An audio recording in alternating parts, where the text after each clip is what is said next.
Hello, and welcome to this talk on the psychology of change. We're going to spend the next approximately 20 minutes trying to understand what is change psychology, how does it affect people as they go through change in their lives, particularly in an organizational context. How does it create barriers to innovations that we want to implement in our organization? And most importantly, what are some tools and techniques we have to both understand it, but more importantly, create a better environment for those involved? My name is Joseph Drasin. I run the Enterprise Planning and Continuous Improvement Group at the University of Maryland, as well as being a faculty at the University Honors College, where I teach courses in consulting, science, and practice. You have my contact information. I really encourage you to reach out to me if you have any questions about anything I talk about, you want more information, some of the case studies that I won't be able to dig into as much as I'd like in a full workshop, or anything like that. As you have my contact information, email, LinkedIn, Twitter, whatever is best for you. As I said, the Enterprise Planning and Continuous Improvement Group, which I lead at Maryland, is a practice, education, and research group. We are primarily a consulting group. That is our practice side, where we do traditional engagements, process improvement, organizational improvement, project management, risk assessment, things like that. We also have an educational side to our work where we teach both at the graduate and undergraduate level. We do workshops and trainings for professionals. We give talks at conferences like this, and we do some publication. And then we have a research side where we're always looking at best practices, trends in our work, continuous improvement of our own efforts that we then drive into our practice. So that's our group. If you have any questions about our history, kind of what we do, some of the tools we engage with, please again reach out. So today we're going to start by looking at an overview of change, particularly in the context of what I'm going to be discussing during this talk, the broad topic of change. Then I'm going to talk about the role of facilitation in change, and then we're going to get into the meat of it. How do people adapt to change? How do they experience it? And then, most importantly, how can we analyze and understand it better? And our objective always is, how can we create a better environment, because that makes a more effective environment for all involved. Again, this is a very abbreviated talk. This comes from a series of workshops and lectures and trainings. So I'm not going to be able to get into nearly as much depth in a number of these areas. But if you have questions, particularly around the models and how we use them in some of the case studies, just reach out.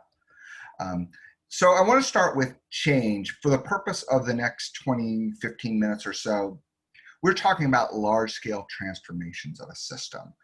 This is not small change. We're talking about reorganizations, major system implementations, large-scale efforts that create a large shift in the environment. And when we talk about change, and many of you may be familiar with this, we talk about three components of change. We talk about the people, the individuals, their skills, their talent, their capabilities, their relationships, all those kind of things. We talk about the processes, the various activities we take on to get us from point A to point B to deliver value in some form to someone. How is it that we hire a person? How is it that we pay our bill? How is it that we staff a faculty member into a class and then register students for that class? All those processes, those are a big part of our system. And then we have, in almost every case, we have technology, large IT systems, the data within them, tools and machinery, and all these things. So these make up our system that we're going to change. And if we're going to go through a change, we need to take all three of those components and really move it from one state into another state. And we have to do that in unison to be effective. And today, I'm really focused on the people side of it, the psychology aspect of the change. And there's a couple reasons for that. The first is, it's frankly the one we are most challenged with. We're pretty good at technology change, upgrades to software. Not saying we never have problems, but we've gotten pretty good at it. We have a long history with it. There's good methodologies and frameworks for it. So we've got that under control. And even on the process side, we're getting better at it. We at least understand now, if you're going to do a major system implementation, a major change in your organization, you need to think about process. Very few people anymore go in and say, just buy a new system and we'll be okay. People have kind of understood that. But the people side is still pretty new to us, and we need to really look at it and focus on it. The other reason is I truly believe that this is where some of the most harm is done in change efforts and where we lose the most opportunity when we don't engage in this side. And one way to do a better job of that is to understand it, understand what is that people go through change. And we can't emphasize enough just how traumatic change can be to a person's life. This was a study done in the early 2000s where they're looking at a group that was going through an organizational change. And they tracked them over the 2 years of the change using psychological and physiological studies to understand how people are doing mentally, physical health, things like that. And they tracked them over time. And as you can see, they go through some pretty powerful emotions. And I assume most people are familiar. These are actually the stages of grief. These are typically associated with very, very powerful loss in life. Finding out you have a terminal illness, loss of a loved one. Actually, many of these factors we see with coronavirus currently, how people have been dealing with it. I mean, powerful, powerful emotions that really can, as you can imagine, become quite crippling. Now, what's interesting about this study, and there's actually many things that were interesting, but what I think is most people aren't aware of if they just look at this graph is the change that was being gone through was really a strategic refocusing of a group. No one was losing their job. No one was losing their pay. They were just being repositioned in the organization. They were being moved as well.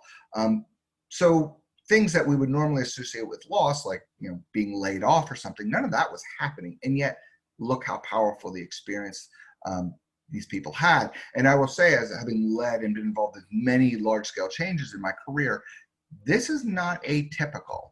And we see this come up a lot. So I really want to impress upon you to start with just how powerful the experience of change can be.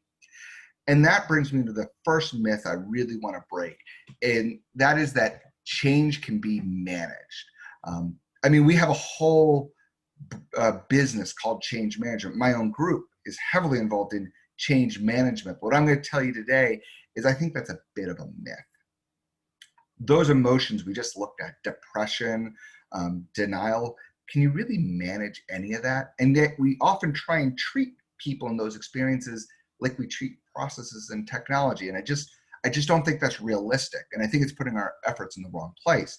Instead, what I think is really needed is this need to facilitate change. We're not involved in change management. We're involved in change facilitation.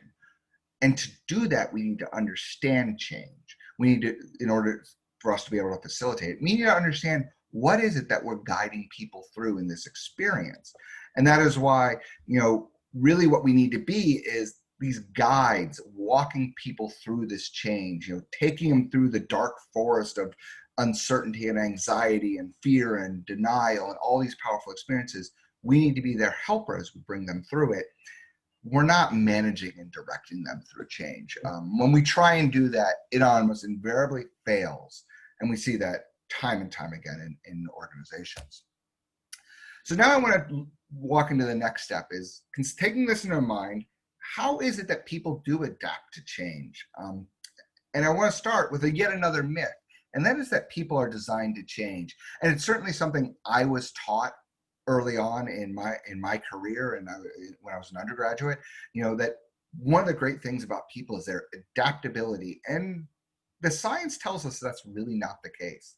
Now, give us hundreds, thousands, a few million years, we're awesome at it.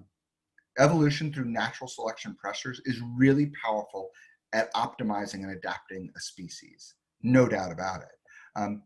Give us a couple generations, a few centuries, we can go through pretty significant sociological change. And I would actually say, and we've seen more recently, that we can go through sociological change even quicker than that, and we're getting better at it. But often what you're asking your staff to do with a lot of our changes is kind of change over a long weekend, change how they work, what they do, their position, their role, their purpose, all these powerful things that we're going to talk about as we go through. You're asking them to do that, kind of flip on a dime. And we're just not designed to do that. I will say there is one exception I think is fascinating right now, and that is what happened in March, April, May to various organizations that they had to quickly go online, is how quick our organizations did that. And and almost invariably, I think higher ed was one of the best with the complexities and parameters we were working with, how effectively we moved to an online environment, not just teaching, though that's certainly one critical aspect, but look at our jobs. I mean, we all just started working from home overnight.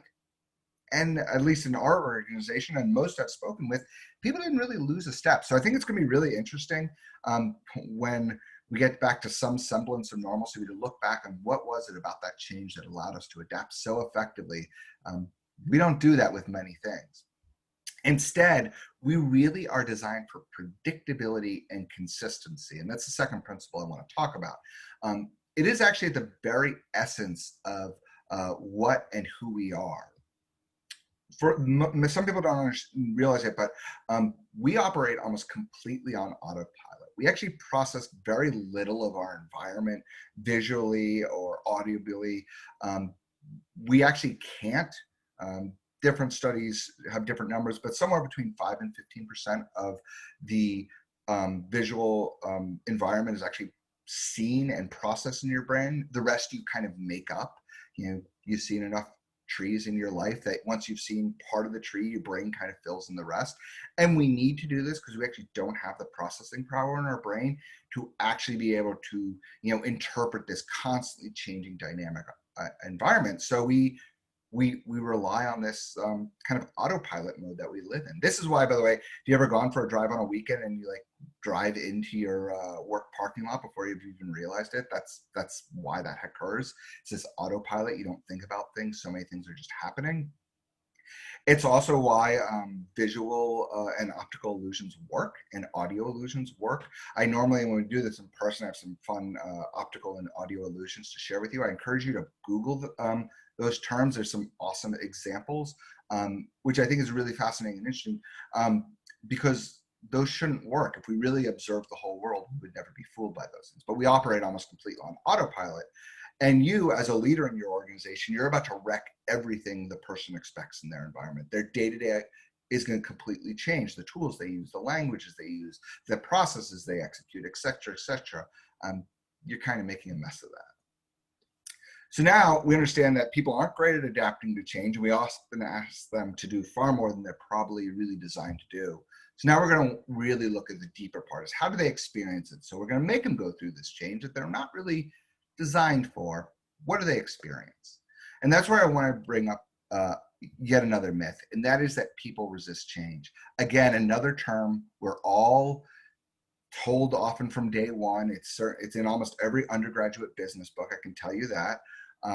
I hear it repeated almost, daily in meetings which involve large scale change.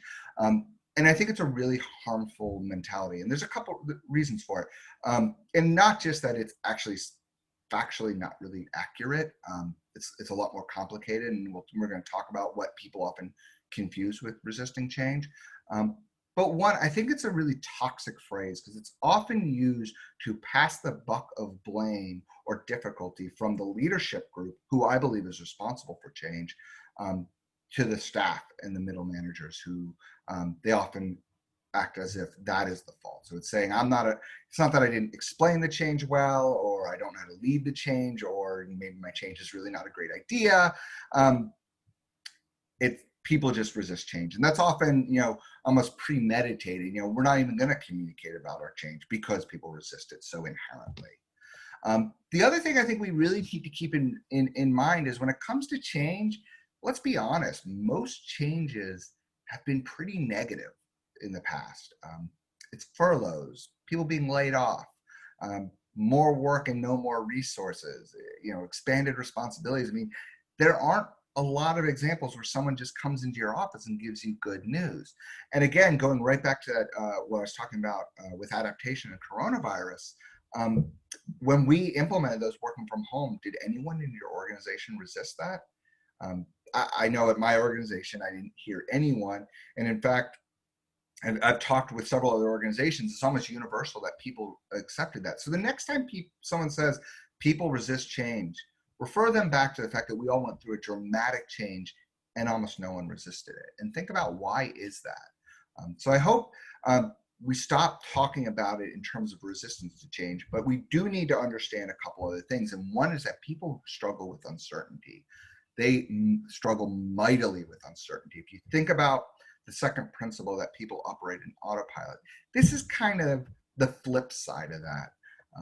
People will avoid uncertainty to great cost to themselves. They will stick with what they know over what they don't know at at a really high trade-off. People will stay in a bad situation that they know is bad rather than the risk of the unknown. And we kind of have all interpreted, if we haven't seen this, if we haven't not been ourselves, we've seen it with a friend or a loved one, where they stay in a really bad job or relationship or location or whatever, and they know it's a bad situation, but at least they know it. And people are really drawn to that.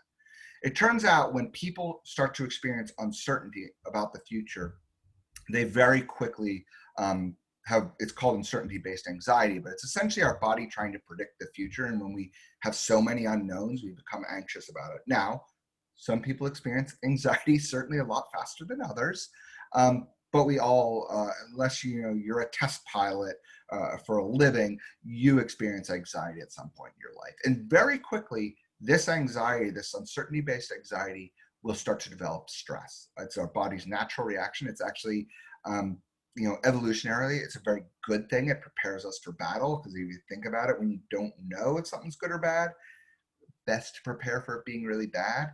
But it turns out to be really bad in the modern world most of the time, where we're not physically getting into fights, hopefully too often. And when that stress reaches a certain point, people experience a very natural fight or flight reaction, just like in if someone's physically in a fight. Now, we don't usually see people actually getting into fights, but we see cynicism, we see belligerence, we see argumentation, we see a lot of these kind of negative reactions in meetings, and sometimes silently towards whatever the source of the uncertainty is. Could well be your project. And with the flight side, we usually don't see it with people literally running away, but though people certainly leave companies during times of uncertainty, but we see a lot of disengagement with projects. We see people being apathetic towards projects, just kind of, they show up to the meeting, but they don't really care. And often that is a reaction of this fight or flight, where people cannot and do not know how to engage with the change, and they can almost become paralyzed in this fight or flight response. I actually think a lot of times that fight or flight experience is what gets confused for change resistance. I think there's other things, but I think that's a big one, a big part of it. So if you're feeling that there's resistance, your first thought should be, okay, what is going on and what am I doing in my environment that might be causing this reaction? And that's what we're going to look at, a tool for analyzing this experience of change. There's many out there. As I said, in the much longer version in the workshops, there's other tools, but I'm going to focus on SCARF. It's a pretty well-known tool, but if you're not familiar with it, I'm going to walk through it at a pretty high level. Again, I don't have time to get into the case studies that we use behind it and some of the work we've done, but I'll give you the kind of the high level. I encourage you, reach out to me. Happy to talk more, share experiences. We did a very large office move recently, where we used this model to plan the move, and it was really, really effective. I have a lot of other good content that I can share with you, but let me give you the high level, and then you can research to your heart's content. So SCARF is a 5-point model, which, like all the good ones, every letter stands for something. So the first one is status. When a change is happening, this is about how a person's identity is disrupted by your change. And people's identity is really personal. Once you start kind of getting into the core of who they are, it's very hard to engage with them.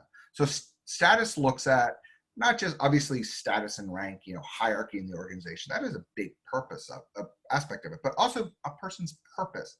What are they important in that organization? What is their role? Sometimes we think we're doing a great thing by automating some mundane process, and I generally am a big fan of automating mundane processes. But when you do that, you still have to remember that that was someone's mundane process that they were in charge of, and you've taken that away from them. So people need to feel respected, cared for, appreciated.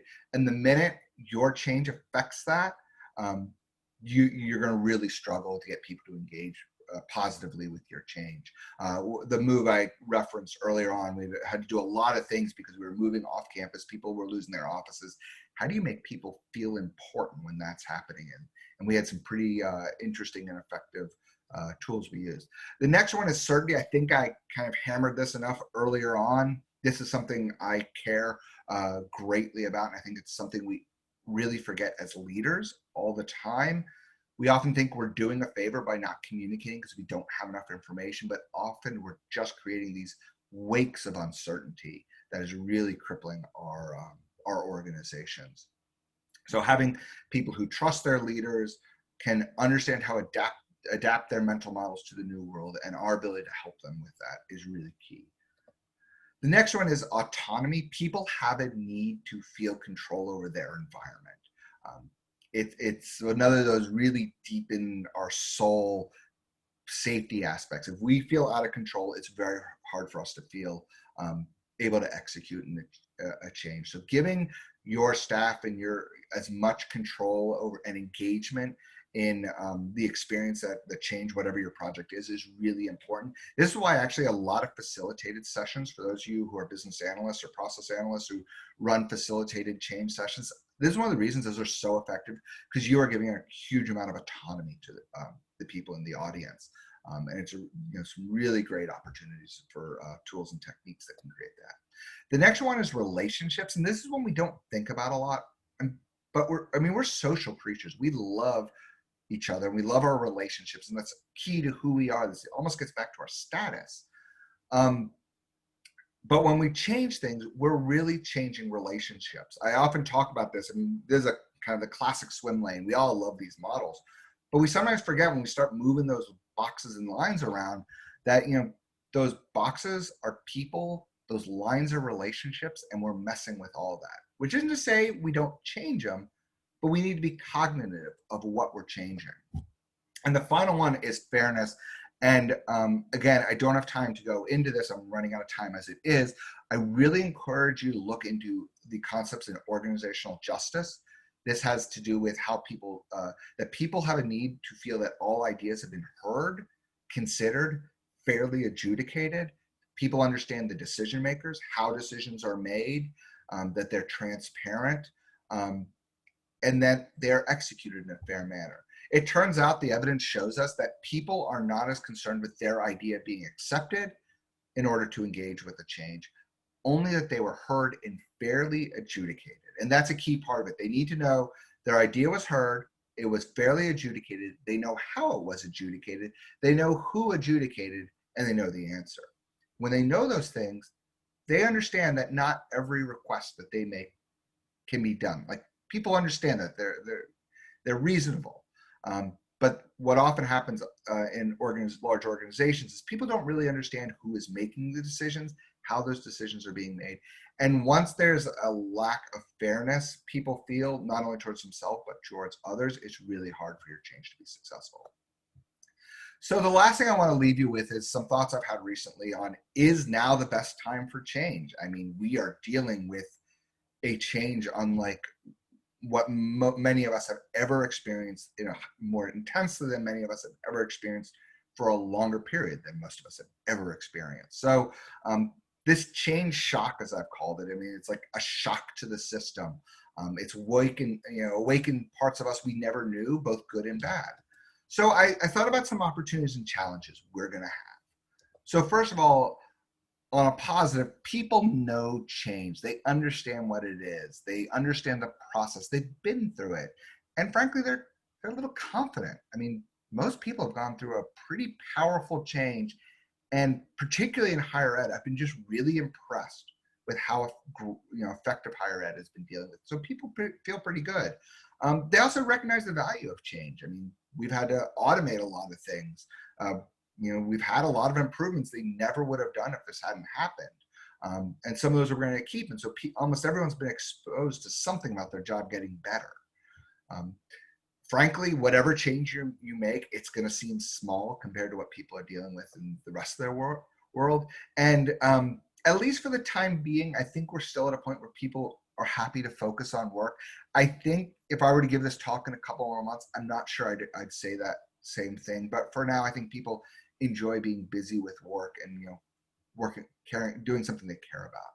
But people are really stressed, really, really stressed. I have young children trying to juggle work and them having online school and, getting materials I need, even grocery shopping is not a trivial experience anymore.